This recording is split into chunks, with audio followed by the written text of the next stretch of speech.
Bueno, voy a dar inicio a, la fase preanalítica del laboratorio de hematología.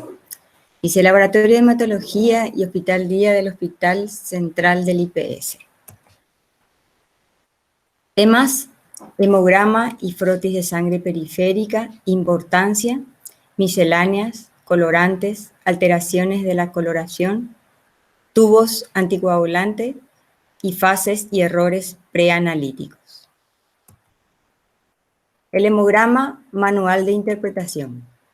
El hemograma es el examen que evalúa cualitativa y cuantitativamente los elementos celulares de la sangre. Es el examen complementario más solicitado en las consultas y forma parte de todos los chequeos de salud. Y esa preferencia universal denota que el hemograma es coadyuvante, indispensable en el diagnóstico y control evolutivo de las enfermedades infecciosas, enfermedades crónicas en general, de las emergencias médicas, quirúrgicas y traumatológicas, en el acompañamiento de quimioterapia, radioterapia, por lo que está relacionado con todas las patologías. El hemograma es la hematología. Hemograma manual de interpretación. En la práctica del hemograma es tan gratificante, económica y difícil de igualar en otras especialidades. Por lo poco invasiva y rápido, debe realizarse con especial atención, puesto que varía según la hora y las condiciones en las que se recolecte la sangre.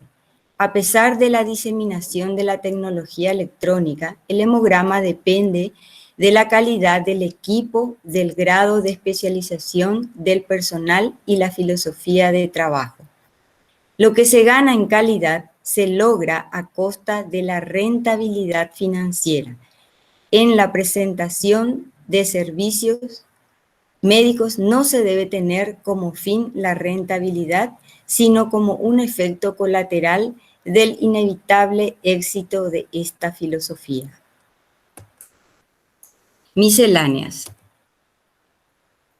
Atlas Guías para el Diagnóstico en Hematología.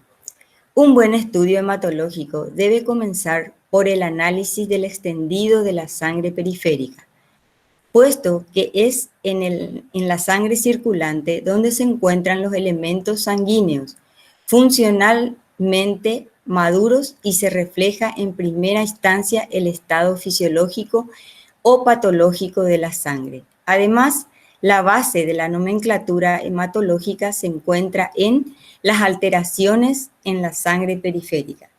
Siendo un estudio tan importante, se debe garantizar las condiciones óptimas para obtener una buena preparación, lo cual nos ha de permitir hacer una evaluación precisa. Atlas Guía para el Diagnóstico en Hematología. Es de suma importancia en la trombocitopenia y leucopenia verificar las características morfológicas de las células, ayudando a orientar al diagnóstico y plan de manejo a seguir. En otras circunstancias, el estudio del frotis de sangre periférica permite orientar a otros estudios necesarios para ayudar al diagnóstico o como guía y o seguimiento de decisiones terapéuticas. Hemograma manual de interpretación. A pesar de la maravillosa tecnología electrónica, las máquinas no lo ven todo. Lo que no ven puede ser clínicamente significativo o al menos biológicamente relevante. A pesar de la excelencia de la tecnología, la microscopía sigue siendo necesaria en un significado número de casos. Las máquinas señalan sus dudas o alarmas. Décadas de prácticas diarias y amplio conocimiento en la fisiopatología y morfología son requisitos indispensables para que el hematólogo laboratorista pueda cumplir satisfactoriamente su tarea. Lo que las máquinas no ven. En el eritrograma, la policromacia, poiquilocitosis en general, poiquilocitosis específicos, inclusiones, cuerpo de Howell-Jolly, punteados basófilos y otras. Eritroblasto menor al 5%, salvo algunos modelos avanzados, y glóbulos rojos en rouleau. En el leucograma, desvío a la izquierda. Hay un desvío a la izquierda en banda, meta, en un 80% de los casos con neutrofilia, pero en un menos del 40% de los casos sin neutrofilia, la anomalía de Pelger-Webb nunca es advertida. Granulaciones tóxicas y cuerpos de Dole. Los plasmocitos, los linfocitos atípicos, hay una variante de un 80% de los casos con linfocitosis, pero en menos del 30% sin linfocitosis identifican muchos como monocitos. Los linfocitos linfomatosos o leucémicos en pequeño número, hay un 5 a 10% de células blásticas en ellos. Linfocitos con granulaciones y vacuolización anormales, tampoco son observadas en las máquinas. Y células pilosas generalmente aparecen como monocitos, cuentan como monocitos. En el plaquetograma, la agregación, cuando es discreta, agregación acentuada, siempre causa una alarma de la agregación plaquetaria. Y el satelitismo plaquetario, que se ven en los pacientes con linfoma, donde las plaquetas se rodean de los polimorfos nucleares. Hemograma, cómo hacer e interpretar. No hace un contaje y diferenciación de una desviación hacia la izquierda. No especifica si hay eosinófilos inmaduros. No ve si hay displasia eritroide ni de la serie mieloide. Ejemplo, los neutrófilos pelgueroides o hipersegmentados y o degranulados. No diferencia un linfocito reactivo, plasto o linfocitos anómalos de los linfomas. No diferencia los linfoproliferativos de la LLC. No es capaz de detectar presencia de micromegacariocitos, lo cuentan como leucocitos. Hemograma, cómo hacer e interpretar. Es incuestionable la superioridad técnica de los actuales contadores hematológicos en la definición del número de eritrocitos, hemoglobina, hematocrito e índices hematimétricos. Sin embargo, incluso la más completa automatización capaz de definir los índices hematimétricos en forma directa o indirecta no son hábiles para evaluar la forma de los eritrocitos, poiquilocitosis, las inclusiones eritrocitarias, eritroblastos displásicos circulantes y la policromasia e hipocromía. Existe la necesidad de un profesional bien entrenado y apto para diferenciar e interpretar los datos del contador hematológico y el frotis de sangre periférica. Lo que dijo una de las grandes personalidades: es difícil que sin conocer la historia del paciente, el citólogo obtenga el máximo provecho de la observación microscópica. Solo analizando los frotis con la mayor intencionalidad clínica y con un conocimiento profundo del significado de las diversas alteraciones morfológicas, se evitará que pasen inadvertidos datos de gran valor, haciendo realidad el hecho de que la citología contribuye en el 80% de los casos en el diagnóstico de la presunción y certeza de una hemopatía. La citología hematológica vive ahora inmersa en un periodo marcado por la continua incorporación de anticuerpos monoclonales y de sondas moleculares que permiten afinar más en la filiación celular. Pero los resultados aportados han de ser coherentes y compatibles con los datos proporcionados por la observación clínica morfológica previa. De ahí que el conocimiento morfológico siga siendo indispensable para el acierto en las elecciones de las posibilidades técnicas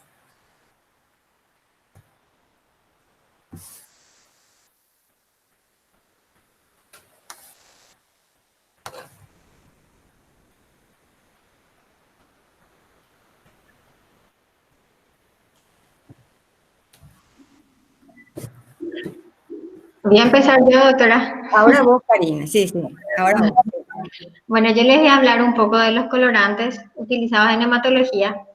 Es la parte más básica realmente de nuestro trabajo ahora, pero si la coloración no es buena, muchas cosas se nos van a pasar por alto. Entonces es muy importante volver a tocar todos estos puntos.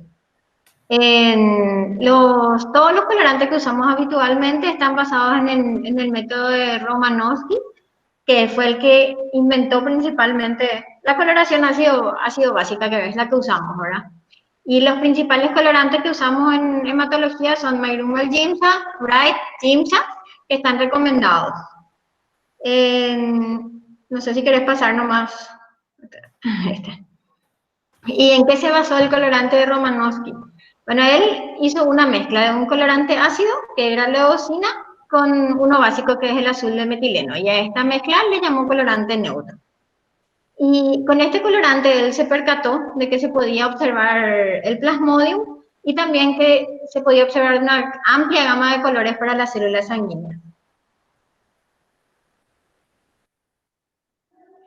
Bueno, ¿qué es la eosina? La eosina es un colorante ácido. ¿Qué significa esto? Que tiene una alta carga negativa. Y como es negativo el colorante, obviamente se va a unir a estructuras catiónicas, ¿verdad? Que son los componentes básicos del citoplasma y la matriz extracelular. Y tiene un color rosado. Y el azul de metileno, lo contrario, es un colorante básico, tiene carga positiva, por lo tanto se va a unir a estructuras aniónicas, componentes ácidos. ¿Cuáles son los componentes ácidos? El ADN, ARN, ribosomas. Y se puede evidenciar por un color azul. Bueno, ¿qué requiere el empleo del método de Romanowski? En primer lugar, que la sangre sea fijada, ¿verdad? En un portaobjetos. Después, aplicar el colorante. El empleo conjunto tanto de la eosina y el azul de metileno son justamente los responsables de esta coloración púrpura, de la cromatina de los leucocitos y de algunas granulaciones citoplasmáticas. Y tanto la eosina como el azul de metileno son muy sensibles al pH, por eso nosotros tenemos que tener muchísimo cuidado al hacer la coloración, ¿verdad? Porque una variación del pH es justamente lo que nos crea todos los problemas que tenemos con la coloración, tanto con el agua destilada, en, eh, entre otras cosas, ¿verdad? Y como ya les venía diciendo, la eosina, que es ácido, colorea los componentes básicos y lo contrario el azul de metileno. Y en líneas generales, como ya les había dicho, sí, lo mismo. Y el azul de metileno que colorea los ácidos ADN, ADN, ribosomas.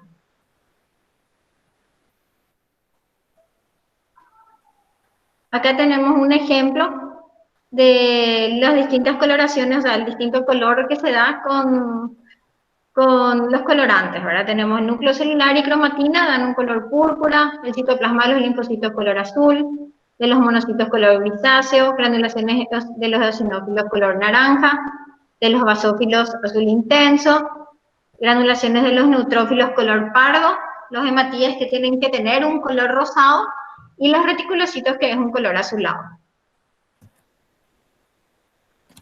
Bueno, nosotros ahora mismo en el laboratorio estamos usando la tinción de Meiruma Ginza, ¿verdad? Que fue implementado hace poco y se conoce con el nombre de tinción panóptica. ¿Y qué hace este colorante? Principalmente resalta las granulaciones leucocitarias, ¿verdad? Y mejora la coloración de los eritrocitos. La técnica, bueno, en cada laboratorio se hace, o sea, los tiempos de la coloración difieren de acuerdo a cada laboratorio, porque a algunos les funciona dejando tanto tiempo, a algunos otros, qué sé yo, otros minutos, y depende del pH del agua, del medio, de que si estamos en un lugar que tiene aire acondicionado. Entonces, los tiempos de las coloraciones nunca van a coincidir entre laboratorio y laboratorio, ¿verdad? Porque cada uno va probando y así vamos viendo cuál es el tiempo que sale mejor la coloración. Entonces, la técnica es básicamente lo mismo, que es más o menos para todos los colorantes. En este caso, cubrir la extensión con la solución de Meirumel Giemsa por 5 minutos, lavar con agua corriente y luego teñir con Giemsa diluido y dejar 5 minutos. Lavar nuevamente con agua corriente y dejar secar al aire, temperatura ambiente.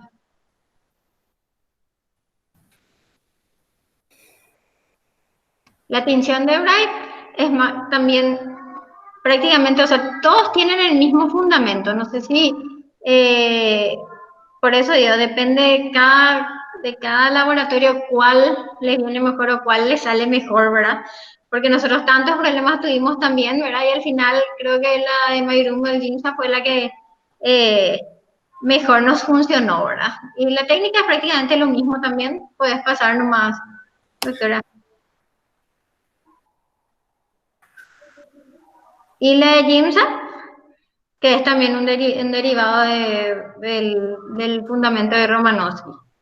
Bueno, y causas de error en la coloración del frotis sanguíneo, que es lo que a nosotros realmente más nos importa, ¿verdad? Cuando la coloración, por ejemplo, sale excesivamente azul, ¿debido a qué puede ser? Bueno, hay un montón de motivos. Generalmente el frotis es muy grueso, el lavado es insuficiente, entonces se queda colorante y se ve muy oscuro. La tinción es muy prolongada, nos olvidamos de la lámina, ¿verdad? Y se queda más tiempo de lo indicado. El colorante es demasiado alcalino. Después, debido al espécimen, por ejemplo, heparina.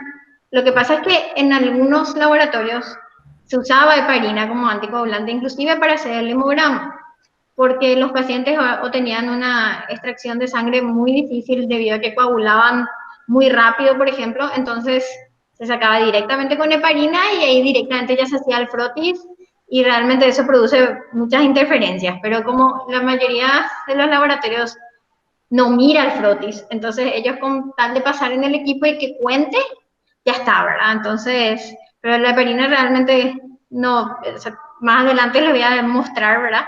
Que produce muchos errores en el frotis. También cuando hay una leucocitosis debida a blastos y cuando la hemoglobina es muy baja. Y cuando es la coloración muy rosada, lo contrario a lo que produce la coloración muy azul, ¿verdad? Cuando el extendido es muy fino, el tiempo de teñido es insuficiente y la mayoría de las veces también es porque el agua tiene un pH muy ácido o el colorante ya es demasiado ácido y todo eso hay que ver justamente antes de empezar la coloración, porque el agua generalmente se cambia cierto periodo de tiempo porque se acidifica, ya que absorbe mucho CO2 del aire, por ejemplo. Entonces, ahí el agua se vuelve ácida y bueno, y la coloración se ve afectada. Después, ¿qué más puede ocurrir? La aparición de artefactos, que casi siempre es porque la muestra está con el anticoagulante en más de 2 horas, ¿verdad? Por eso nosotros también siempre pedimos que se traiga de inmediato cuando se saca la sangre, si no se va a hacer el frotis en ese momento, ¿verdad? Que se traiga lo antes posible al laboratorio, ¿verdad?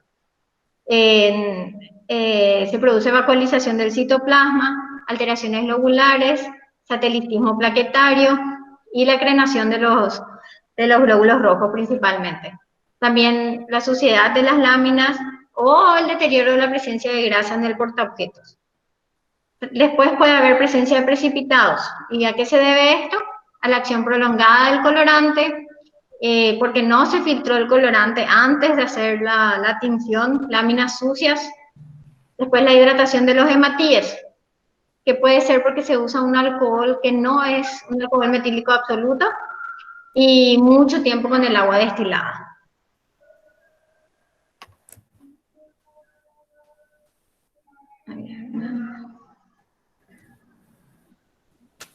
Este es, por ejemplo, una coloración súper ácida, que ahí podemos ver que los leucocitos casi no se colorean, es todo muy rosado.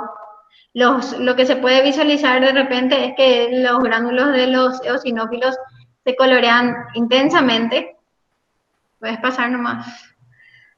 Ahí dice los lóbulos rojos de color rosado claro, los núcleos de los leucocitos casi imperceptibles, el citoplasma también, y tiñen los gránulos citoplasmáticos de los eosinófilos muy intensamente.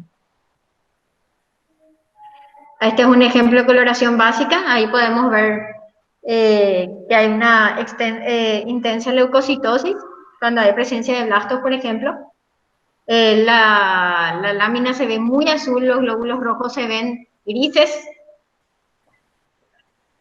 Pasa nomás. Entonces no se puede evaluar, por lo tanto, la serie roja. Están todos los glóbulos rojos aglutinados y los leucocitos están generalmente sobrecoloreados.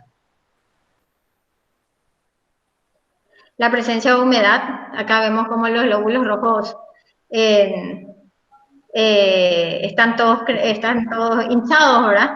Porque absorbieron demasiada agua, entonces no se puede evaluar ni si hay poíquilo, ni si hay microcitosis, macro, absolutamente nada. Y acá está lo que le hablé de las muestras con heparina. ¿Por qué se ve tan intensamente rosado? Porque la heparina ya es un anticoagulante ácido. Entonces, al colorear otra vez con un colorante ácido, ¿verdad? Se pasa esto. Y la mayoría de los laboratorios, como había dicho, no miran el frotis. Entonces, con tal de que se obtenga la muestra del hemograma, no importa que sea con heparina. Y resulta en esto, ¿verdad? Que no se puede evaluar. Solo de repente los glóbulos blancos vamos a poder evaluar, pero la serie roja, imposible.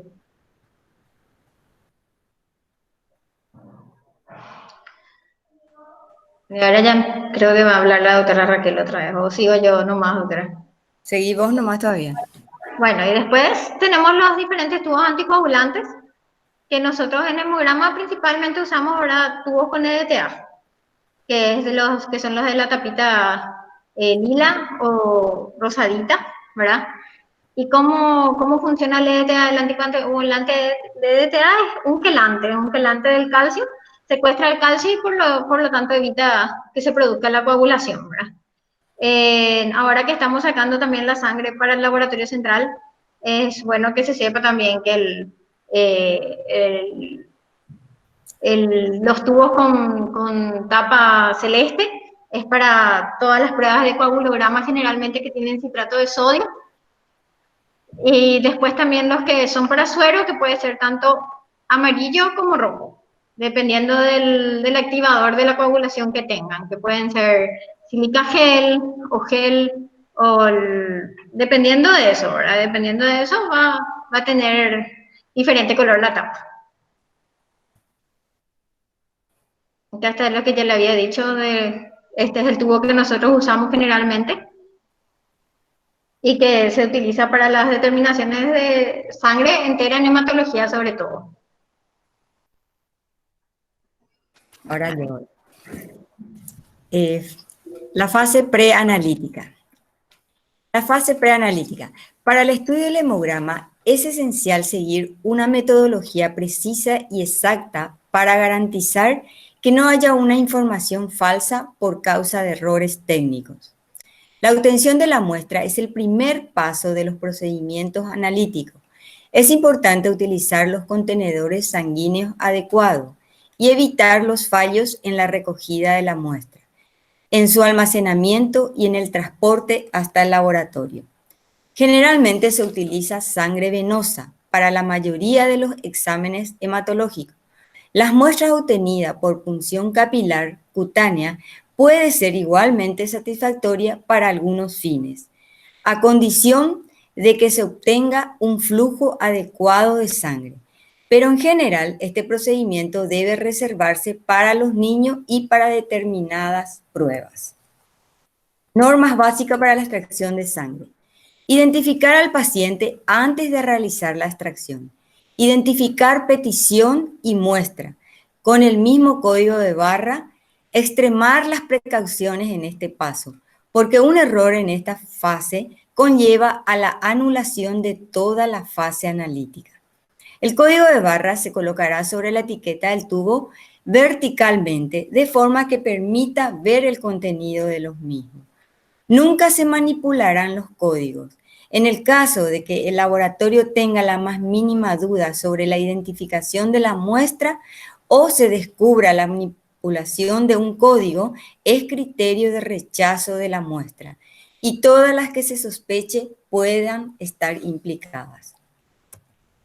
Fase preanalítica. Colocar el compresor o torniquete entre 10 de 7 a 10 centímetros por encima del lugar elegido para la venopunción. Soltarlo inmediatamente después de canalizar la vena. Nunca debe estar colocado más de 2 minutos, pues altera el equilibrio entre el líquido y los elementos formes de la sangre. Por ejemplo, el aumento aproximadamente de un 10% del valor del hematocrito. Realizar el frotis de sangre periférica con la primera gota de la jeringa. Causas de hemólisis de la muestra. Forzar el paso de la sangre por la aguja. Agitar los tubos de extracción con fuerza en lugar de invertirlos suavemente. Para mezclar la muestra con el anticoagulante. No respetar el volumen del llenado que el tubo requiere. Extracción de sangre en situaciones especiales. Evítese la extracción de sangre del brazo donde el paciente tenga colocado una vía de perfusión. La muestra obtenida estará diluida. Si no hubiera otra opción, vías en ambos brazos, por ejemplo, y siempre que sea posible, cierre la perfusión y espere al menos 2 minutos para realizar la extracción. La extracción de sangre de un catéter debe asegurar que ni la solución perfundida ni el uso de heparina van a interferir en el resultado del análisis. Siempre debe desecharse un volumen de al menos de 2 a 3 veces el de la luz del catéter. Se recomienda utilizar un adaptador de vacío para el llenado de los tubos. La obtención de sangre arterial para realizar estudios hematológicos no está aconsejada.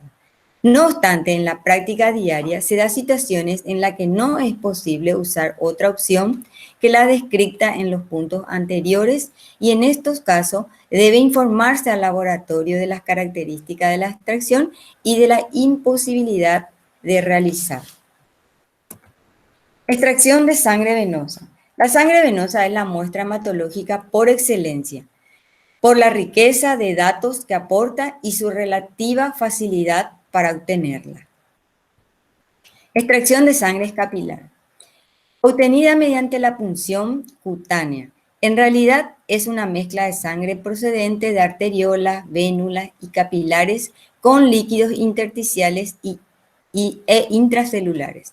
Su composición depende fundamentalmente de la cantidad de flujo sanguíneo en la zona de punción y de la profundidad de penetración de la lanceta. En adultos, la zona de punción ideal es el lateral del dedo anular de la mano. No se debe extraer sangre del dedo índice, mediano o pulgar por su funcionamiento y dolor residual. En recién nacido se usa también la superficie plantar externa o interna del talón, sin superar los 2,4 milímetros de profundidad. Aspectos que deben considerarse en una punción cutánea. Una vez desinfectada la zona de punción, debe dejarse secar el antiséptico usado para que no interfiera en el análisis posterior de la muestra y para que haya un mejor flujo de las gotas. Desechar la primera gota que fluye. Está contaminada de factores y líquidos tisulares. Si la gota no fluye libremente, aplicar una ligera presión sobre la zona. No se debe exprimir ni forzar el flujo. Esto puede hemolizar la muestra o incrementar la proporción de fluidos intersticiales en ella. El precalentamiento de la zona de punción puede favorecer su vascularización. Utilizar siempre lancetas para realizar esta técnica. El uso de agujas hipodérmicas o intravenosa está totalmente desaconsejado. Una de las primeras causas de pinchazos accidentales. Identificación de muestras y peticiones. Comprobación de la identificación de la petición, las muestras y de la concordancia entre ellas. Comprobación de los datos de la petición, nombre completo, cédula de identidad, número, fecha de nacimiento, teléfono, médico, solicitante, observaciones o motivos de la interconsulta. El hemograma del paciente que se busca en el computador, siempre confirmando la fecha de nacimiento o cédula para evitar errores de homonimia. Debe estar disponible mínimo de 3 a 5 años para permitir seguimiento y comparaciones cuando sea pertinente. Criterios de rechazo de muestras. Identificación inadecuada, tubo y solicitud. Volumen de sangre inadecuado. En muestras con anticoagulante, son inaceptables con menos del 100% del llenado del tubo, según volumen. Criterio principal de rechazo, relación a sangre anticoagulante. Uso de tubo de recolección inadecuada. Hemólisis. La hemólisis visible es inaceptable. El grado de interferencia depende del grado de hemólisis y la metodología empleada. Tiempo preanalítico permisible. Cuando se excede el tiempo, por ejemplo, en muestras remitidas se deben tomar medidas, ya que la calidad y fiabilidad del resultado ya no está garantizada. El responsable del laboratorio escribirá una observación o se negará a realizar la prueba. Otras interferencias de droga, dietas inadecuadas, turbidez, lipemia, etc. Frotis de sangre periférica. Es un estudio cualitativo para describir las características morfológicas de la sangre y determinar las variaciones y anormalidades de estructura, forma y tamaño de los elementos formes de la sangre. Puede aportar suficiente información para realizar el diagnóstico de muchas patologías y en otras se requiere confirmar y o cerrar correlacionando con el extendido de la médula ósea, la biopsia, genética y posteriormente con otros estudios hematológicos y la clínica del paciente. Frotis de sangre periférica. Colocar una gota de sangre aproximadamente de 10 microlitros sobre la lámina limpia y desengrasada, preferiblemente nueva. El frotis debe hacerse con la máxima rapidez tan pronto como la gota de sangre se deposite sobre el portaobjeto. Si se deja transcurrir tiempo, se forman pilas de moneda en los hematíes. Las células y plaquetas pueden quedar acumuladas en la cola o barba o pueden formarse redes de fibrina, los cuales se adhieren a los leucocitos, llevando a una distribución irregular de los mismos, afectando el conteo diferencial. Debe ser sangre sin anticoagulante. Utilice un segundo portaobjeto como extensor para distribuir la gota de sangre y extenderla sobre la superficie. Mantenga el segundo portaobjeto en un ángulo de 45 grados sobre la gota de sangre. Si es superior a 45 grados, la extensión obtenida será gruesa y corta. Y si es inferior a 45, será larga y fina. El extendido no debe alcanzar los bordes y cubrir la totalidad de la superficie de la lámina, porque conlleva a una distribución irregular de los leucocitos y producir en las células cierto traumatismo, cuando se realiza mucha presión en el extendido, llevando a la ruptura de la membrana celular. Muestra de sangre anémica, se debe realizar el extendido rápido y ángulo grande para obtener un extendido más grueso y poder observar mayor celularidad. En la sangre de los policitemios y recién nacidos se baja a 30 grados el ángulo para obtener un extendido correcto. Tener frotis de sangre periférica. Tener en cuenta cantidad de frotis por lo menos 3 láminas. Frotis coloreado y realización de un buen extendido para el frotis. Ahí te muestra el ángulo de 30 grados, de 30 a 40 grados para las extensiones de la gota de sangre. Partes de un extendido de sangre periférica. El frotis, para su visualización, tiene que tener y cumplir características como la presencia de 3 zonas bien definidas para lograr una distribución celular adecuada. Debe tener cabeza, que es la zona inicial del extendido, es la región más gruesa, en ella se encuentra una mayor proporción de linfocitos y los hematíes forman aglomerados, pilas de moneda. El cuerpo, que es la zona media del frotis, su espesor es el más apropiado, en ella existe una adecuada proporción entre los distintos tipos de leucocitos. Contiene la zona ideal de observación, que corresponde a la porción que limita con la cola. La cola es la zona final de la extensión, suele tener un aspecto redondeado, es la región más fina. En ella se encuentra una mayor proporción de leucocitos grandes, como los granulocitos y monocitos, y los hematíes están deformados y presentan una tonalidad uniforme. En su porción terminal suelen ser más abundantes las plaquetas, sobre todo si son grandes. Errores preanalíticos que tenemos que acordarnos siempre. Pensemos siempre en un exceso de anticoagulante, muestras coaguladas, agitación vigorosa de la muestra y tiempo para procesar la muestra. Bueno, el hemograma, como decimos, es la hematología y en esta parte la doctora Loida va a hacer uso de la palabra. Gracias.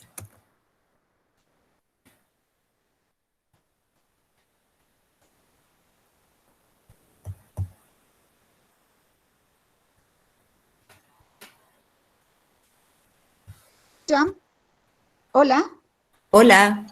¿me escuchan? Sí, ¿Sí? adelante. Sí. Hola. Buenas noches para todos. Gracias en primer lugar por darnos la oportunidad de laboratorio a compartir con ustedes nuestra experiencia diaria. Bueno, es la primera parte realmente para un poco engorroso, pero es importante realmente entender qué es lo que hacemos desde la toma de muestra y todos los procesos, ¿verdad? Eh, Y bueno, eso en primer lugar. Y quería un poco reflexionar sobre lo que es realmente, por qué decimos y por qué empezamos con eso, pues, que el hemograma y la hematología.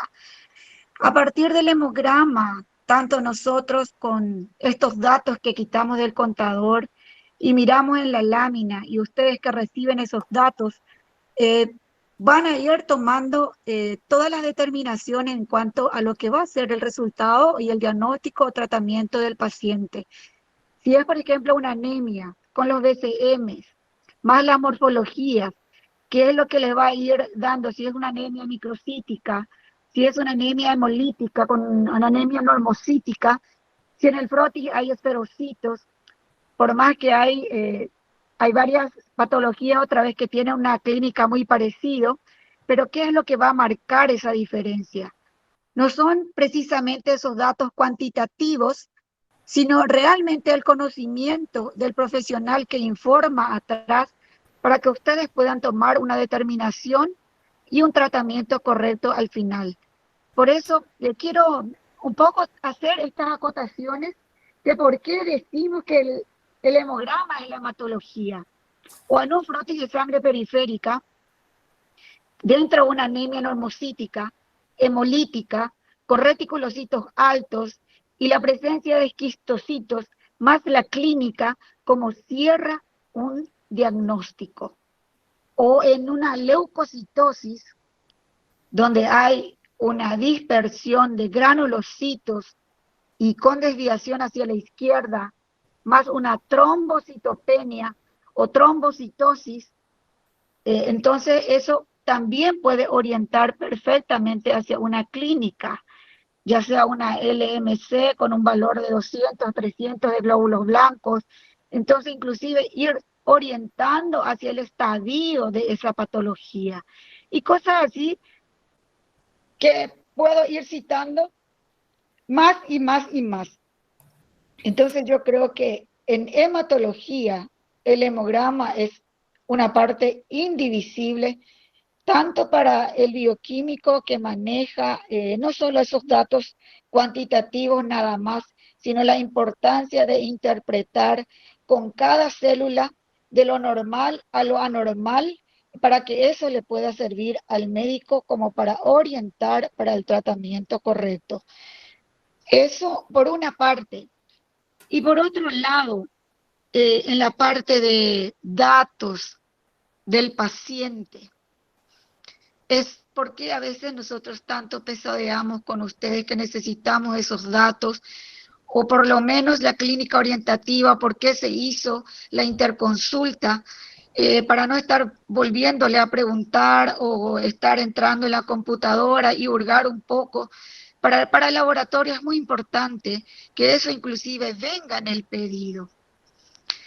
Y les quiero contar una experiencia, por ejemplo, en cuanto a que cómo estos datos realmente es importante para nosotros y que también el que toma la sangre o quita la sangre que vienen a ser nuestros técnicos, la importancia también del trabajo de ellos y que nos traigan ya de repente algunos datos.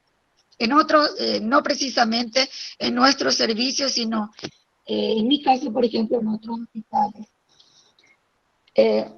Tuvimos un paciente en una urgencia una noche donde se tomaron los datos de cédula de identidad del paciente y el número telefónico. Yo llego a la mañana temprano, me deja la colega, ya me espera para contarme que tuvo un hemograma, no con blancos muy altos, pero le llamó la atención, ni tampoco con plaquetas muy bajas, pero había algunas células que ella no le era muy claro, entonces me estuvo esperando, que tampoco el contador le daba mucho más datos. Entonces me siento a mirar y era una leucemia promielocítica. ¿Cómo yo ahora contacto con ese paciente? El paciente entró de guardia a la noche. ¿A qué voy con esto? La importancia de esos datos que se dejaron en el pedido, el número telefónico, cédula de identidad. Ahí nos percatamos que no es paraguaya. El número de teléfono no era de Paraguay. Entonces traté de ubicarle de todas maneras por WhatsApp. Por otro lado, ¿qué leyó el contador? El contador no discrimina en las leucemias promielocíticas. O te lee como neutrófilos o te lee como monocitos. De allí la importancia de realmente hacer el frotis, porque esto marca la diferencia. Tratamos de contactar con la paciente, nos atendió, vino, era una extranjera, yo le envié con eso a la doctora Poison, después por suerte rápido se consiguió que regresara a su país, por lo menos para que se vaya a recibir tratamiento allá. Supimos que en unos días falleció la paciente. ¿A qué voy? ¿A qué voy con esto? La importancia de una comunicación dentro del laboratorio, la importancia de tener estos datos del paciente, porque ese paciente se iba a perder. Si ese paciente no se miraba el frotis, porque el contador tampoco dio muchos datos más, si no se miraba ese frotis, si no había un personal responsable atrás y teniendo esos datos completos, se pudo dar con ese paciente. Entonces, a eso nomás voy, que el laboratorio realmente esos datos necesita y no muchas veces por pesado o que pedimos nada más, sino sí esos datos son importantes para tener como registro y en muchos casos contactar con el paciente y saber más algo de él. Entonces, yo creo que este es un muy buen comienzo del rol del laboratorio en hematología y con esto yo creo que cerramos nuestra noche. Tenemos unos temas para seguir y lo ideal sería que el laboratorio con